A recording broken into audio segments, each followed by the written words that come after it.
દ્વારકામાં હોળી ટાણે જન્માષ્ટમીનો માહોલ જામેલો જોવા મળી રહ્યો છે। હોળી પર્વની ઉજવણી કરવા લાખો ભક્તો દ્વારકા પહોંચ્યા। કાળિયા ઠાકરના દર્શન માટે ભક્તોનું ઘોડાપૂર ઉમટ્યું છે। ભક્તો કાળિયા ઠાકરના ગીતો પર ઝૂમી ઉઠ્યા। વ્યવસ્થા જાળવી રાખવા જિલ્લા તંત્ર ખડેપગે સજ્જ જોવા મળી રહ્યું છે। यात्राधाम द्वारका में होली और फूलडोल उत्सव रंग जाम्यो है।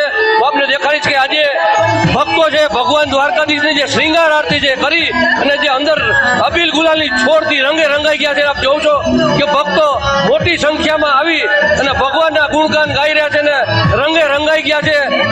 आज डीजे ताल साथे भगवान द्वारकाधीश परिसर में भक्तों खूब आनंद और उल्लास थी नाची झूमी उठ्या है।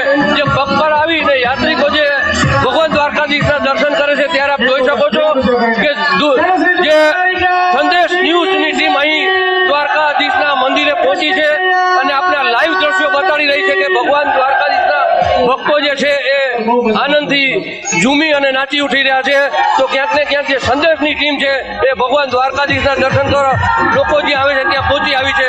अनिल संदेश न्यूज द्वारका। दर वर्षे लाखों भक्तों भगवान कृष्ण साथे द्वारकामां फूलडोल महोत्सव रमे छे, त्यारे आ वर्षे पण पदयात्रीओनो विशेष प्रवाह द्वारका तरफ जई रह्यो छे। द्वारका तरफना मार्गो पर स्वयंसेवी संस्थाओं द्वारा पदयात्रीओ माटे ठेर ठेर सेवा केम्पोनुं पण आयोजन करवामां आव्युं छे, जेमां आराम, भोजन, मेडिकल सहाय, मसाज जेवी तमाम सुविधाओ पदयात्रीओने मळी रहेशे। તેમજ વહીવટી તંત્ર દ્વારા પણ પદયાત્રીઓને કોઈ પણ જાતની અગવડતા ન પડે તે માટે તમામ તૈયારીઓ કરવામાં આવી છે। જિલ્લા પોલીસ દ્વારા અલગ અલગ ટીમો બનાવી સતત પેટ્રોલિંગ કરવામાં આવી રહ્યું છે, તેમજ રાત્રિના ચાલતા પદયાત્રીઓની સુરક્ષા માટે રેડિયમ પટ્ટીઓનું પણ વિતરણ કરવામાં આવી રહ્યું છે। અમે કાયમ લીમડીથી 8 વર્ષથી ચાલીને આવીએ છીએ અને અમારા ઠાકરનો અમને ભળવો છે અને બીજમાં કોઈ અત્યાર સુધીમાં કોઈ તકલીફ ઠાકરે પડવા નથી દીધી। 8 વર્ષથી સલિંગ આવી દ્વારકા ઘણી વખત આવી છું, પણ મારે માનતા મેં કરેલી હતી કે આખે પટ્ટી બાંધીને ઉઘાડા પગે હું દ્વારકા જઈશ। જે મેં દ્વારકાધીશ પાસે માંગ્યું હતું એ મને મળ્યું છે, એટલે હું મારી માનતા પૂરી કરવા માટે દ્વારકા જઈ રહી છું। મારી એવી ઈચ્છા છે કે હું ત્યાં દ્વારકા જઈને કૃષ્ણ ભગવાનની સામે મારી આંખોની પટ્ટી ખોલું। 10 વર્ષથી આવું છું।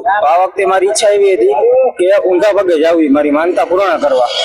દ્વારકાધીશ પાસે કોઈ ઉત્સવ છે બનાવીશ। અમદાવાદથી દ્વારકા સંઘ લઈને નીકળી છીએ અને 450 કિલોમીટરનું સંઘનું અમારું કિલોમીટર અમે દ્વારકા દઈએ છીએ અને અમે ડેલી સર્વિસ અમને લોકો અમારો 50 માળનો સંઘ છે, 50 માળનો સંઘ છે। અમે સ્વયંસેવકો સારી રીતે સાચવે છે અને 19 વર્ષથી અમે અહીંયા દ્વારકા દઈએ છીએ। એટલા આનંદથી અમે આગળ આયલા જઈએ છીએ। અમને એમ થાય કે અમારા હારે જ દ્વારકા વાળો છે અને રસ્તામાં સેવા વાળા બહુ સરસ સેવા કરે છે। છેલ્લા 7 વર્ષથી દ્વારકા પગપાળા જઈએ છીએ દ્વારકાધીશના દર્શન કરવા માટે। ત્યાંના કેમ્પો અને ત્યાંના સેવાભાવી લોકો અમને ખૂબ સપોર્ટ કરે છે અને અમને એવું લાગે છે કે દ્વારકાધીશ અમને સામે લેવા આવે છે, એટલે અમે એવું ઈચ્છીએ છીએ કે આવતા વર્ષે પણ અમે દ્વારકા પગપાળા યાત્રા કરીએ।